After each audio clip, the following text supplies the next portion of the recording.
So we're going to talk today about tremor and why it's important to recognize why it's important to recognize and to discuss with your patients. So the purpose of today's meeting is to talk about what actually is tremor, to appreciate the nuances between the different types of tremor, to appreciate the important clinical clues that help you to reliably separate different types of tremors. And for this topic, we're going to specifically focus just on Parkinson's and essential tremor, and to understand the numerous different treatment strategies that are available for tremor.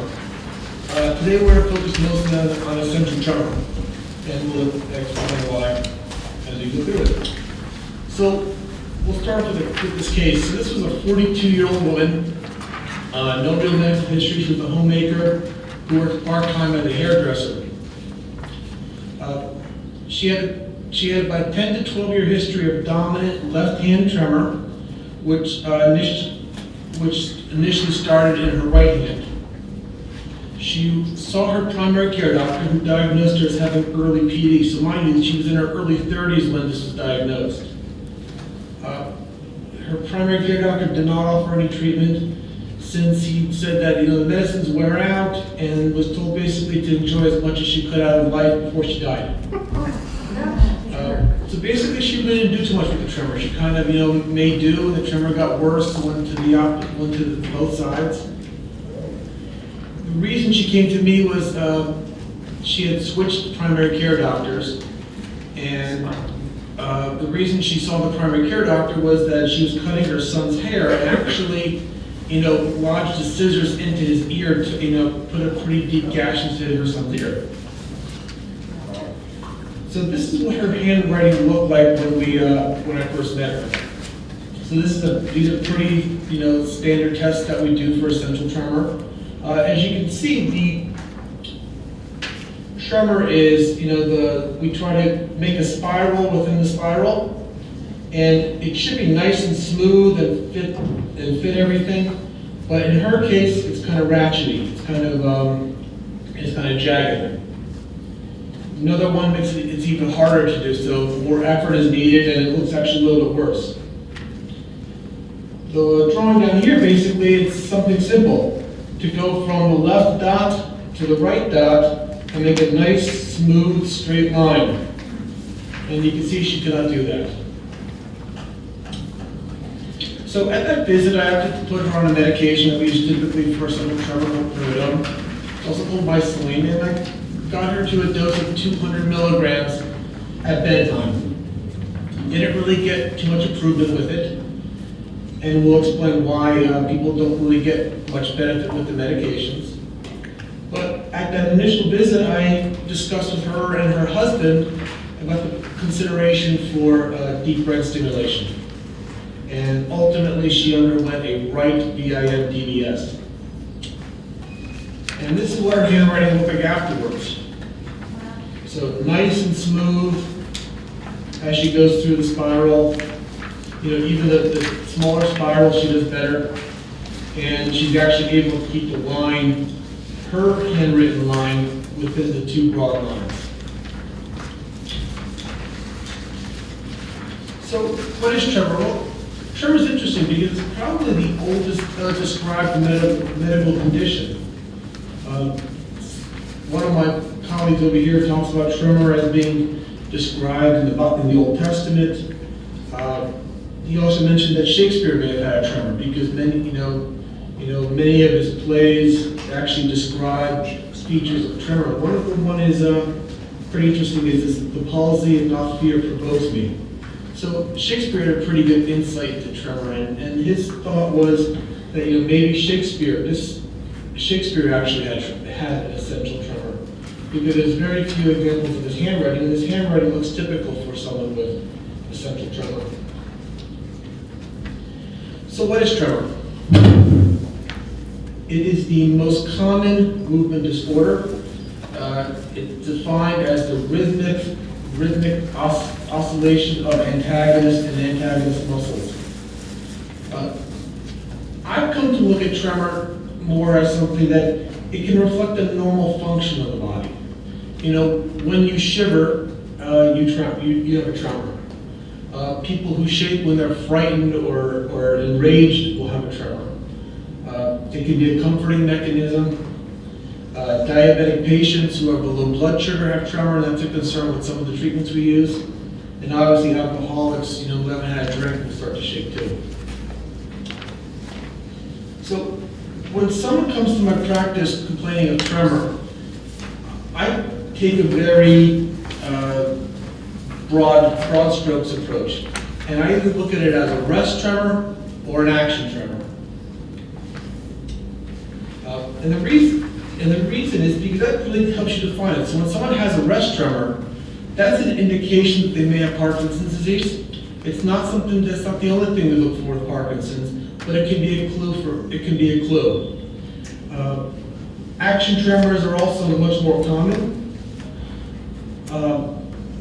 And you know, the thing is, some people will have tremors at rest and action. The goal there is really to see when the tremor is worse. So some people may have a mild rest tremor, but then when you actually have them do some difficult tasks like touch finger to nose or pouring, you know, water from cup to cup, which is what we do, the tremor gets much worse.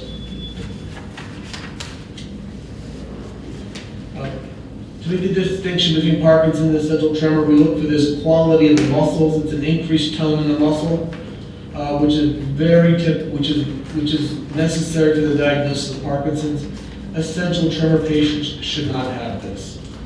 This stiffness can be seen with other things like people with post-stroke issues, as well as people who their muscles are stiff because they pulled it, overexerting themselves. Another thing I look for on examination is this feature called bradykinesia. It's basically, a way of saying everything gets slow. And actually, what I'd like to do,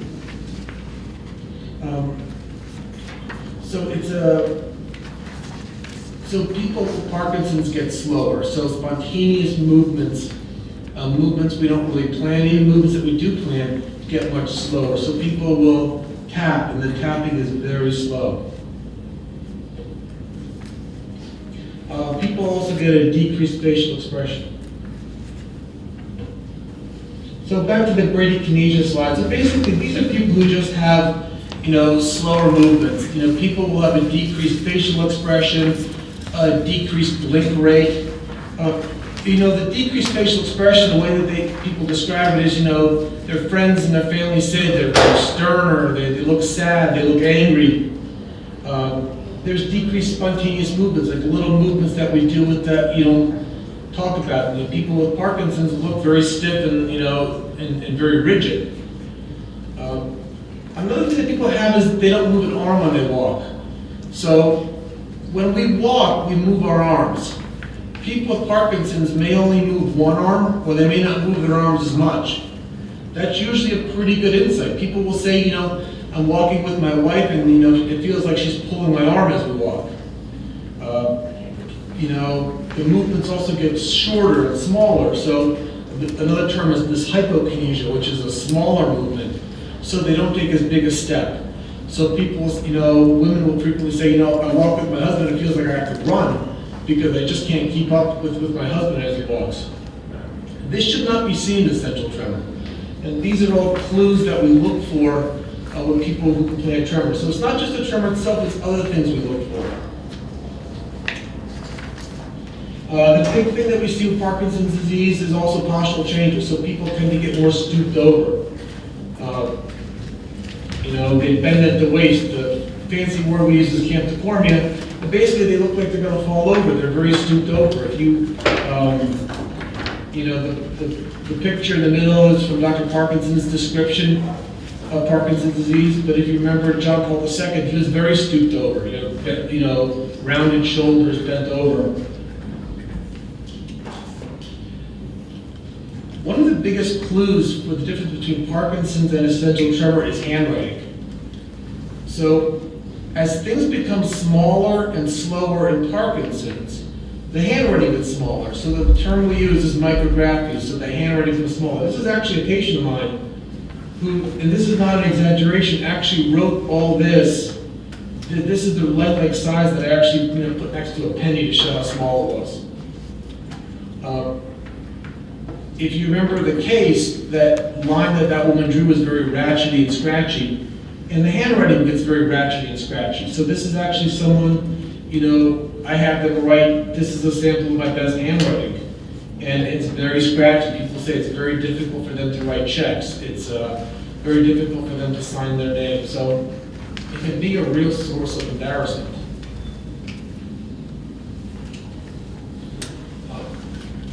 One thing that you frequently see with tremor is this feature called emotional activation. And let me describe what the picture is. So, one of the facilities that I work at is outside main campus, and they had a problem with geese. So they put this creature up on the outside. Didn't mention anything about it, so I'm walking back to my car, and the corner of my eye catches this thing kind of, looking at me from the side of the road. So in a split second, I had visions going through, how am I going to defend myself? My kids aren't going to have a father growing up.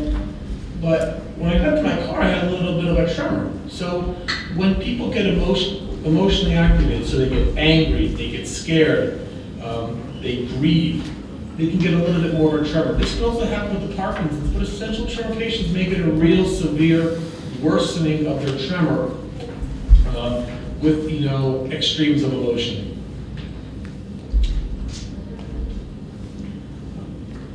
Other things that we may notice, the reason I put this slide up is just to show other things that we look for. Everyone with Parkinson's disease talks about this cogwheel rigidity. That's basically tremor tremor. So they have this tremor as they move, a rest tremor, but they have the rigidity. So it's kind of this characteristic that you see. Essential, looking at the secondary criteria, the other things that you see is people with essential tremor can have it for many, many years. The example of the case is she went 10 to 12 years not being treated. If she had Parkinson's disease, 10 to 12 years of no treatment is very unlikely not to have significant deficits in her function. People with essential tremor usually will say that there's a strong family history of it. They usually say they have a brother or sister with it. They'll usually say their parent or grandparent had tremor. Not something that we have to ask. Some of the stuff we always get is there's essential tremor responds to alcohol. That is true, but Parkinson's tremor will also respond to alcohol. I do ask this question because it seems to be a little bit more helpful for essential tremor. Now, going with this, one thing you frequently will see is you'll see a family where the patient may have an alcohol problem, their brother and sister may have an alcohol problem, their dad may have had an alcohol problem, and when you question them, they all had tremor too. So, sometimes, people, unconsciously, treat themselves into alcoholism.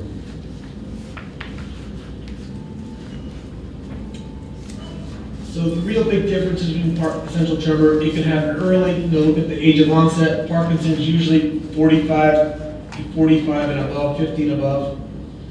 Essential tremor usually early, a lot of young people get it, so when they're in college, they'll say in their first finals, they'll get a bit of a tremor and they see me over winter break, or it's much more common as they get older.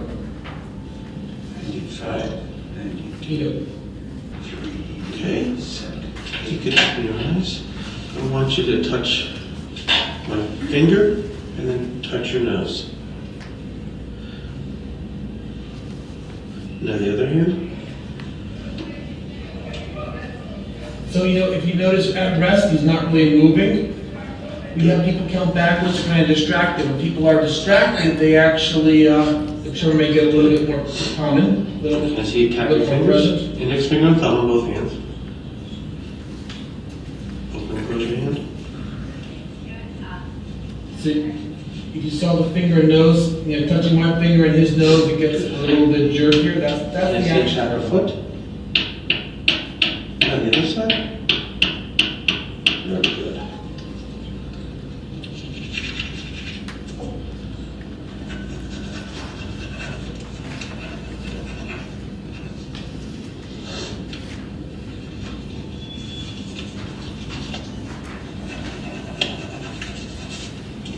this is where we have the handwriting. Are you up to the handwriting part yet? Yes. Okay. So you can see, basically you ask them to kind of draw a straight line in between the two black lines, and they have significant trouble. And this is usually a real source of frustration for a lot of people. You know, a lot of older people, took, real strict, penmanship, handwriting, longhand classes, and they're very proud of their handwriting. And as they get older, it, kind of goes to seed. And this is how you try to drink out of a cup.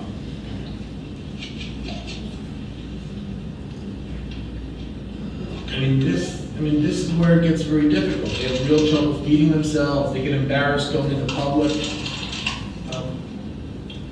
This is having to pour water from cup to cup.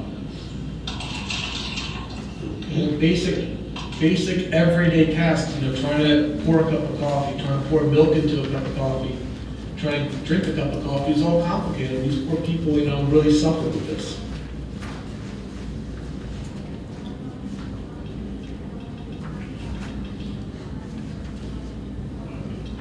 So let's go back, should be like slide 17 to 19, somewhere there.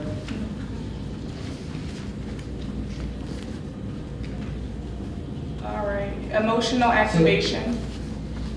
Okay, it's probably the next one after that.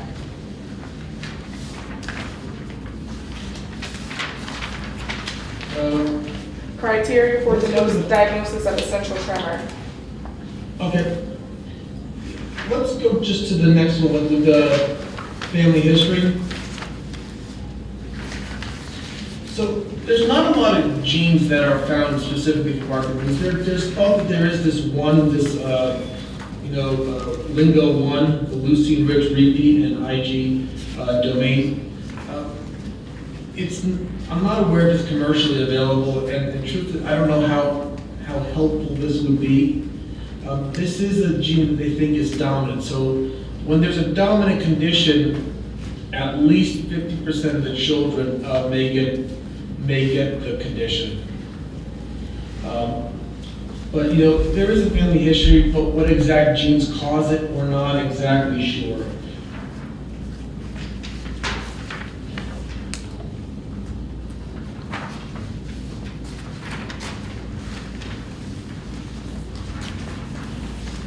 So if we're at the slide, medications that cause tremor. So one of the biggest causes of tremor that I see are medications.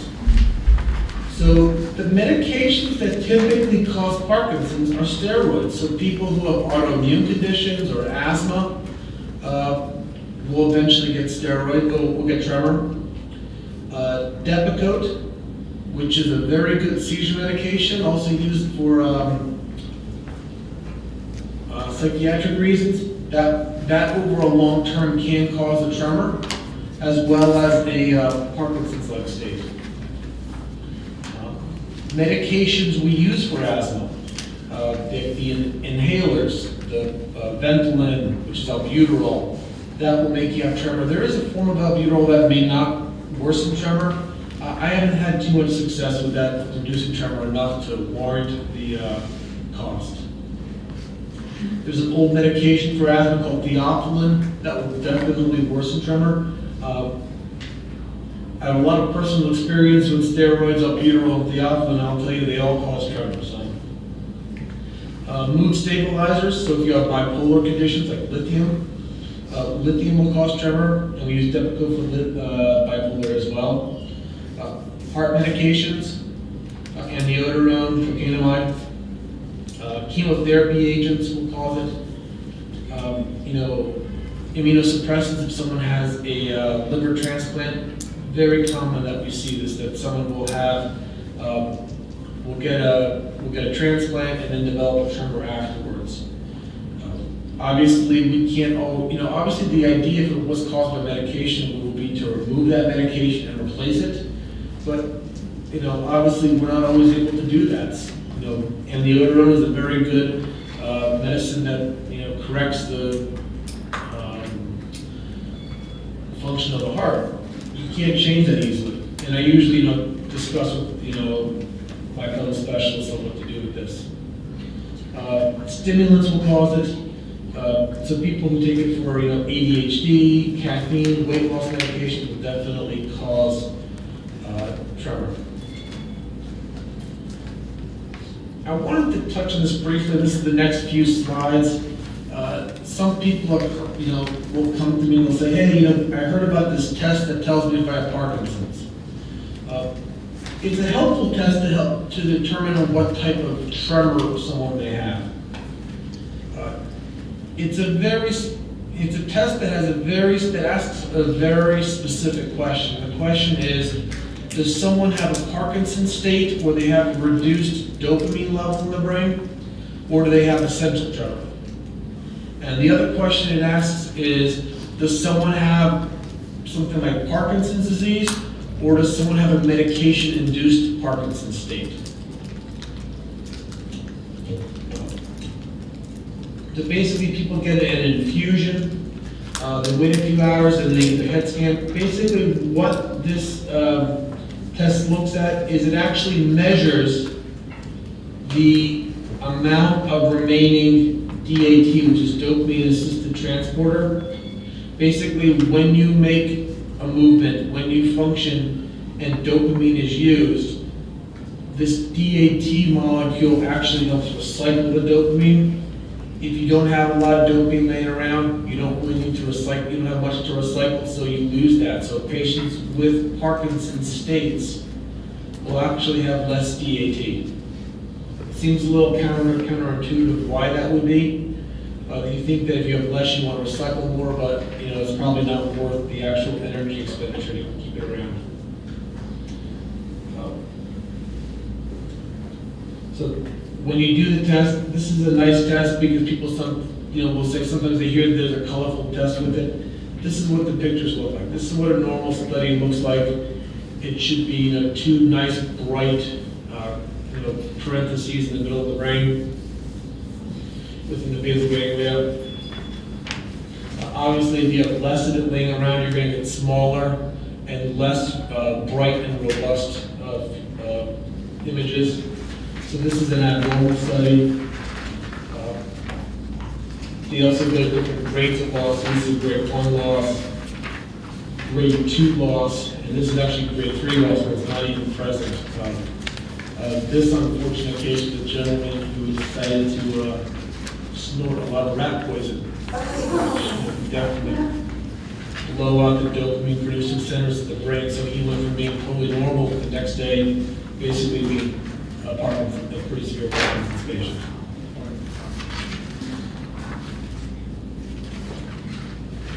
So, why is essential tremor so important? And this is something that, since I've started practicing that I've come to realize, is that when you look at patients who have Parkinson's disease, dystonia, and essential tremor,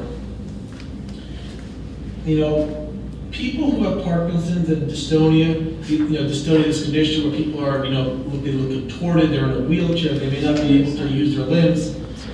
Parkinson's is obviously, we see examples of this very frequently.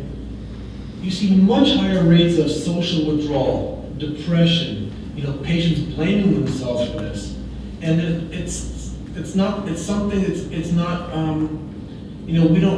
raised in our public conscious, so people don't really, if you shake it, it's not Parkinson's, it's because you're an alcoholic or you're doing it to get attention.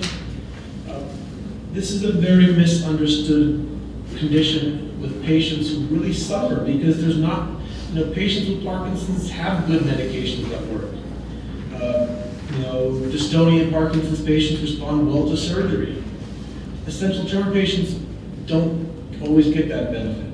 And one of the saddest cases that I had was an older gentleman who basically had a pretty severe essential tremor with his wife who came in there. And, the wife's saying that, how embarrassed she is when he goes out in public, he spills things, he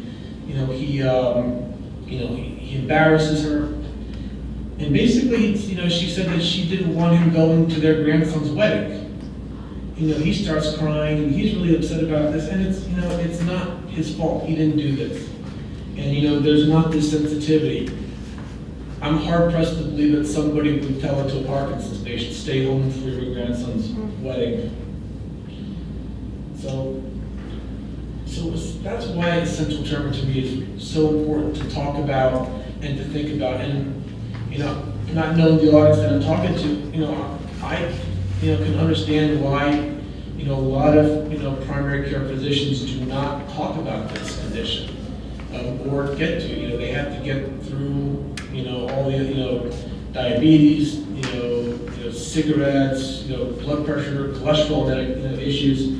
And this kind of falls by the wayside, and patients are embarrassed by it. This is not a rush tremor where somebody's sitting in your office and they start shaking. These are patients who are really good at hiding it. They fold their hands in their laps, they cross their arms, they don't show they have tremor. They do little tricks like really lock their arm in there so it doesn't move. And unless you're looking for it, you're not going to notice it. And unfortunately, these patients really suffer. So how do we treat essential tremor? So I look at essential tremor as kind of, if you go to the parking lot, you put your hand on your car and it's off, it's not moving. Things that are alive move. When we're alive and we move, most of us are pretty good at kind of squashing that tremor. When things come on, like disease, illness, grief, fatigue, stress, medications, it reduces our ability to squash that tremor down and tremor comes out. Essential tremor can come out in many patients, and it's, for many reasons. They're fatigued, they're grieving, they're tired. So if you have a car that shakes, and it shakes more when you go fast, there's two ways you fix it. You either figure out a way to rebrace and bracket it to the car frame so the car doesn't shake, which is not something we can easily do in early essential tremor. Or you run the car at a lower speed. So if a car shakes at 80, you don't go past 60 miles per hour. The way we translate that to people is that we make their brains run at a slower rate. So the medicines we use will make you sleepy, confused, groggy, increase your potential for falls.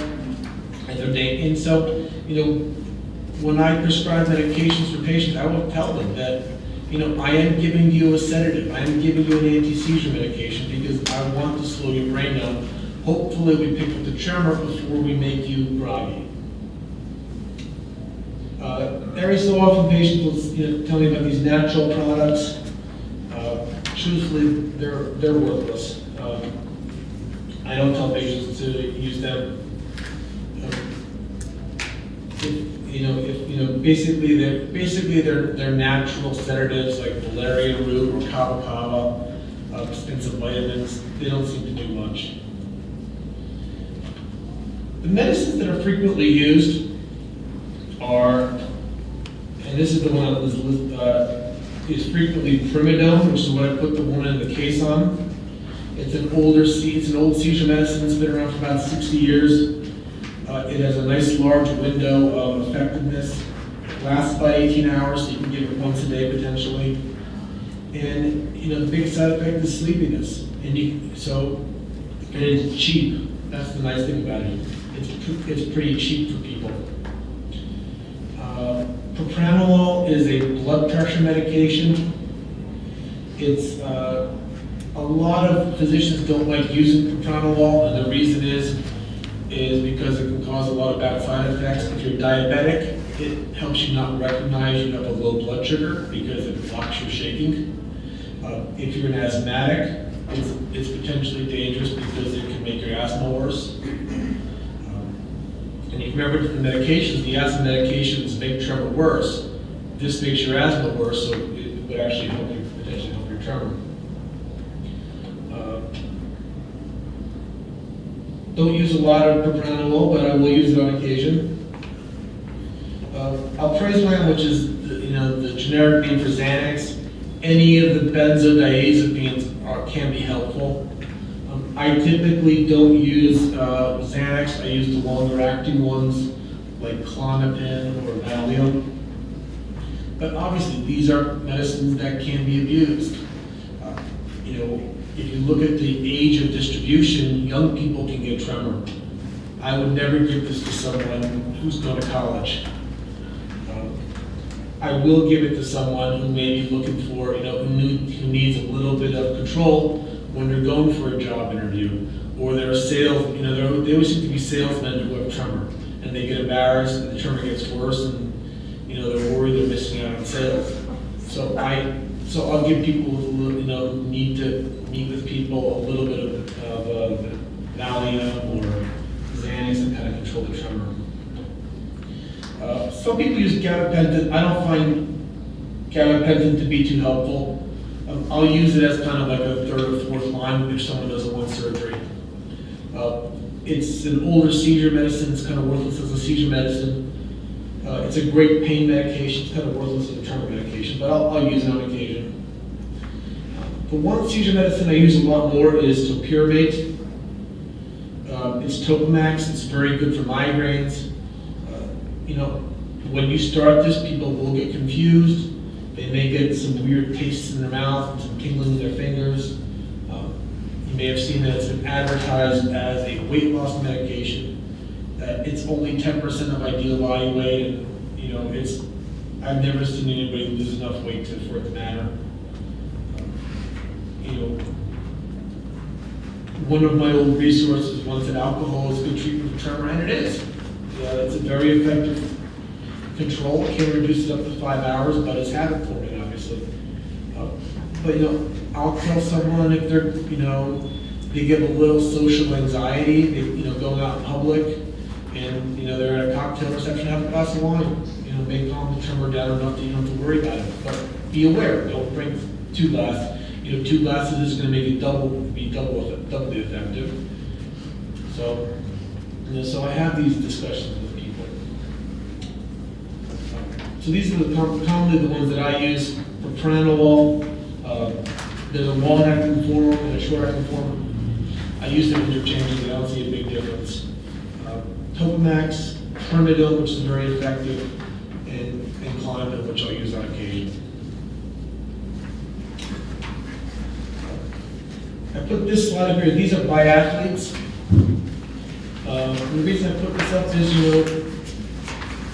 propranolol is actually a banned substance in the Olympics for biathletes. So you can imagine you're doing an arduous cross-country skiing, and then you got to stop and be still to shoot, 5 targets. You're going to have a pretty severe tremor. So propranolol is actually a banned substance. There is a class of medications called anticholinergics. Basically, it should be done in the 1960s. This is actually, the actual image is actually an ad for it as a Parkinson's medication back in 1965. These medicines make older people very confused. It makes them, have trouble with their blood pressure. It makes them not urinate. It dries out their mouth. It causes a lot of problems. In a young person who needs some tremor control, this can be helpful. So we're now up to the DBS and essential tremor slide. Deep brain stimulation is an accepted treatment for almost 20 years for essential tremor. It's focused on a very specific area in the thalamus. And if you look at the slide of the graph, you will see that we expect about a 75% improvement of someone's pre-tremor to post-tremor with surgery. If you remember the case of the case I presented, if you look at her handwriting before and you look at her handwriting afterwards, that's a pretty reasonable estimation of what you'll get. So this could take someone who has difficulty writing checks, someone who has difficulty, feeding themselves, someone who may not go out in public, actually be able to do things they want to do. And the nice thing is that this is approved. In the 8 years that I've been at the Cleveland Clinic, I don't think I've had anyone who's been rejected for deep brain stimulation for essential tremor. Right now, There is one company that has the, that provides DBS equipment, and that's Medtronic. Basically, what it is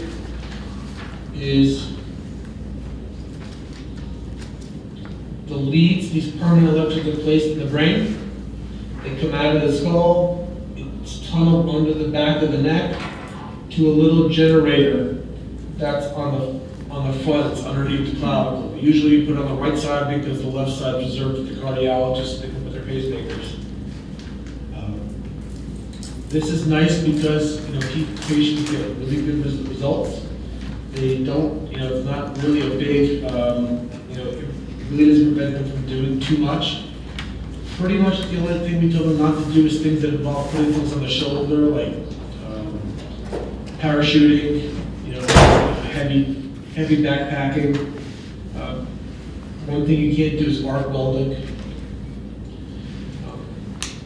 So these are the electrodes. We tend to use a little bit of the larger electrode, a little bit wider spaced, give us a little bit more coverage. But there's a lot of options on what electrode to use. There are other companies obviously available that are coming on the market too. Basically for us, this is something that is something that needs to be discussed with the patients. How we do the evaluation is once it's a 2-day evaluation for us. Someone is seen by movement disorders. They meet the surgeon who will be responsible for the surgery. They'll get a specialized MRI of the brain. They will be videotaped to see how bad the tremor is, and they will get neuropsych testing. That's to see if they're depressed or demented. Clearly, if they're demented or severely depressed, we would not implant it. There's really no, limit on what level of tremor is acceptable. Obviously, you don't want to implant someone with a very mild tremor, but we've implanted. What I like about this condition is this allows me to have a nice discussion with people on what they're experiencing, what they expect, what they want. So, I have people who come to me who just wanting to know they don't have Parkinson's. And I tell them they don't have Parkinson's, and I see them, 3 years later. I had one gentleman who wanted to do 1/72nd model soldiers. He was retired, he was little tiny soldiers.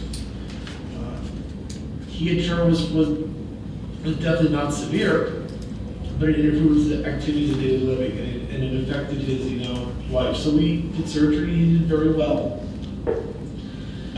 So basically, when our patients are discussed in a multidisciplinary team meeting, where their video will be reviewed, their MRI will be reviewed, a report by the neurologist and the neurosurgeon will be given. We're going to update them how they're doing neuropsychologically. We have other specialties involved too, psychiatry, bioethics. The procedure is basically this. They come in the day before surgery. On the day of surgery, they wake up, they get their head shaved. There's different ways you can do it, framed or frameless, depending on the surgeon. And then basically they get a CAT scan that kind of fuses their CAT scan with their MRI, and we can create a plan for them. One of my roles in the clinic is to help with the intraoperative monitoring. So I'm actually in the operating room with the patient, and we examine them. We move their limbs, we move their fingers as this electrode is passed through the brain to actually see where we are and kind of find different targets that we look for. Patients are awake for this. Patients don't feel pain. Many patients get worried, but it's not that big of a deal. Some patients get a little anxious, and we kind of tailor our procedure for what we expect. That's the thing that I look for. Obviously, you can't hear the sounds that I have.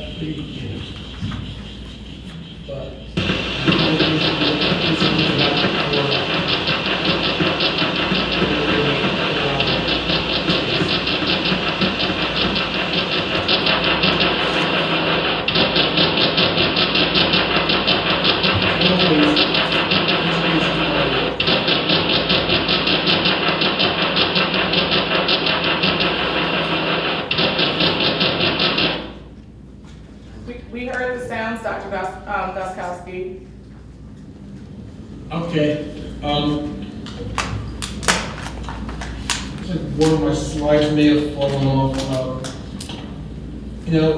There is before we had deep brain stimulation, there was a procedure called ablative therapy, basically causing a little injury in a very specific area in the brain. This procedure is still available, we still do it. There are different ways to do it. One way is with ultrasound. Our way that we do it, here is with gamma knife. So the same same procedures we use for people with tumors. We can actually target a very specific amount of energy to a very specific area. The main drawback is patients do not get as much of an effect. They get about a 50% reduction in tremor, which sounds like, well, why would you do this? Well, these are for patients who, may have a liver or kidney transplant that they wouldn't be able to get the full-blown DBS. So we kind of offer them a palliative measure, or somebody with, who's end of life, who basically, will get DBS approved, but to control tremor to where they can, use their limbs a little bit more effectively. So this is something that is available that we do use. With that, I'll ask if there's any questions. Do tremors get worse with age? Can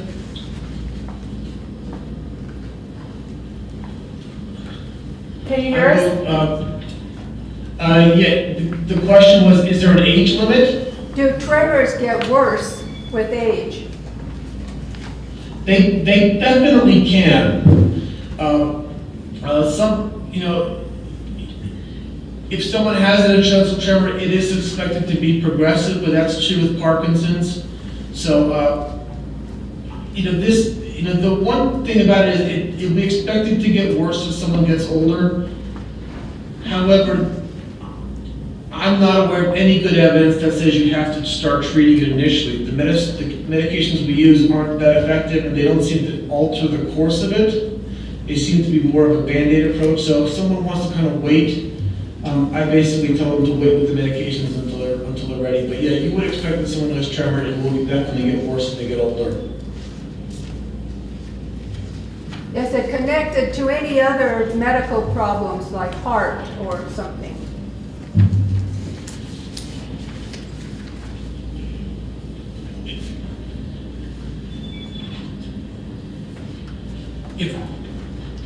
If they have 20 other medical problems? Right. Yeah, well, definitely. There is an additive effect. Someone with a mild tremor who gets steroids because they, develop lupus, their tremor will definitely get worse. Or someone, who very commonly people get pneumonia, they get albuterol, they get, potentially may get steroids. Their tremor will definitely get worse. Hopefully, when the medications are discontinued, the tremor will improve.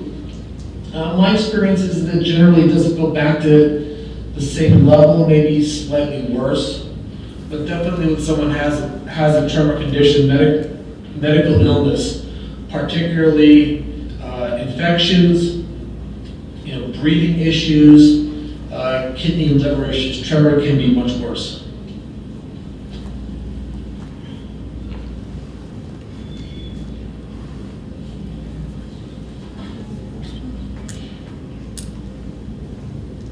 If it's on both sides of the family, how does that affect it? Well,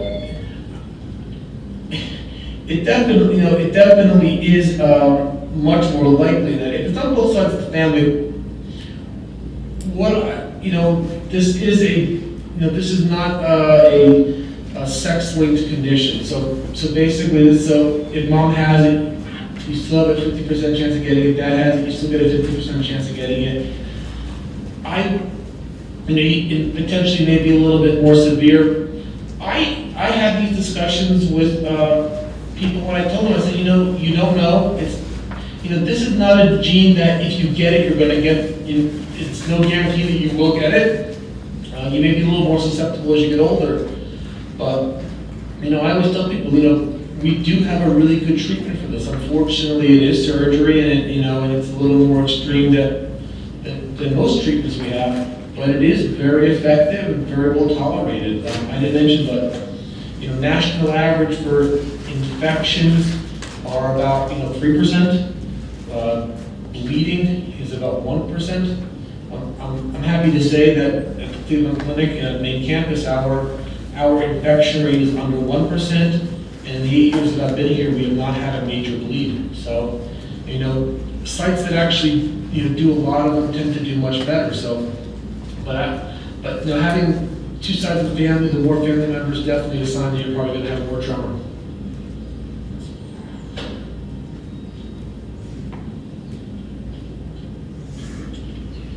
I was wondering how long the implantation lasts. Have you had to replace them? Oh, okay. So the electrodes are generally pretty durable. They rarely have to be replaced. The only time they, obviously it is a metal, and if it's in the wrong spot, you take a metal and you bend it, a million times, it'll eventually crack. I did have one patient who was at a softball game and took a softball off the melon right at the site of the electrode and actually fractured the lead and had to get the whole lead taken out and have a new one put in there. But for us, lead replacements are pretty rare, maybe a couple times a year. The one thing is the battery, though, this IPG that's actually implanted in the chest. That really depends on the amount of energy that you use. So if you need a very high voltage, you're going to use a lot more battery. If it's a very low voltage, it'll last much longer. There are ways you can tell people to kind of get a little more life out of it. I have people, if they're very motivated, I will tell them to turn it off at night, so they're getting at least a 33% longer life expectancy potentially. There are rechargeable batteries, but these are for people who are very motivated. It's a couple-hour procedure, a couple times a week potentially. It can be a little uncomfortable.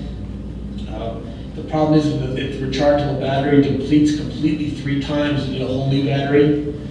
And actually we got pushed back by one insurance company because somebody lost their battery because they didn't recharge it properly and they didn't want to pay for a new one. And these are expensive pieces of equipment. They're about $20,000 a piece.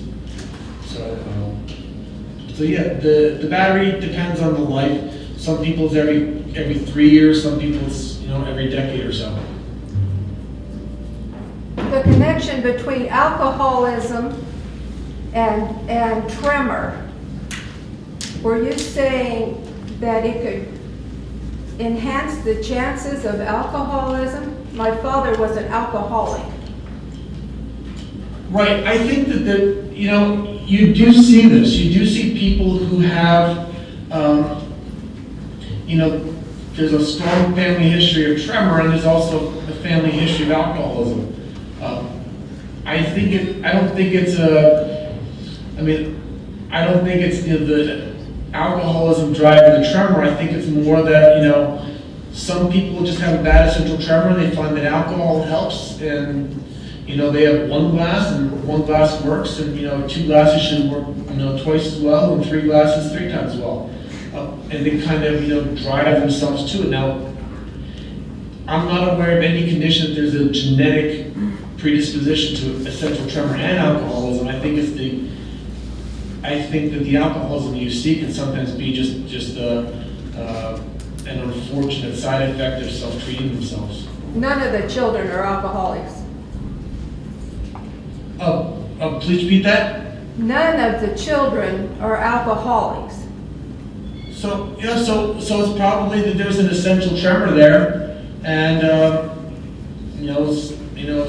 someone unfortunately used too much ethanol to control the tremor, and the kids, if they have tremor now, need to be aware of that. I mean, you need a frank discussion with patients, tell them that, hey, you may find that alcohol works, but obviously you can't use it every day or a couple times a day. But some people, what I tend to find in my practice is most people, if they have a family member who has tremor or alcoholism, don't drink. So, I mean, it's rare to find, unless, I suspect some of them are probably lying to me, but I think a good many of them are just people who are, just don't want to drink it after a while because they see what it can do to families. Thank you. All right, thank you so much, Dr. Goskowski. I have a question. Yes. People suffering from migraine is in risk of getting tremor? People who have migraine, well, I'm not aware of a specific syndrome where they have migraine and tremor. What you do see is people who have severe migraines are going to have pain, and pain's going to decrease the ability to kind of squash this tremor. So the tremor's going to come out when you're in pain, when you're suffering, when you're feeling miserable. So it's definitely something that you can see. I have people come to say, my tremor comes out when I get, headaches or my back flares up, and it's almost like it's a reactive tremor to what they're experiencing. Okay.